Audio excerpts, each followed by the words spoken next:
করে আল্লাহ, ভীষণ গরম, ভীষণ ভীষণ গরম পড়তেছে।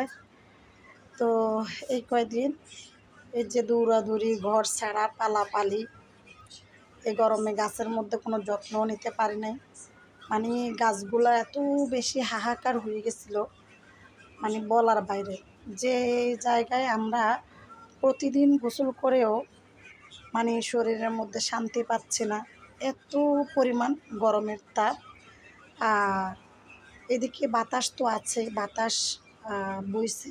হ্যাঁ, তো বাতাস হচ্ছে সব সময় বয় না, আল্লাহ পাকের হুকুম, আল্লাহ পাকের কাজ, আল্লাহ পাকের সিদ্ধান্ত। প্রকৃতি হচ্ছে আল্লাহ পাকের ইশারাতে হয়।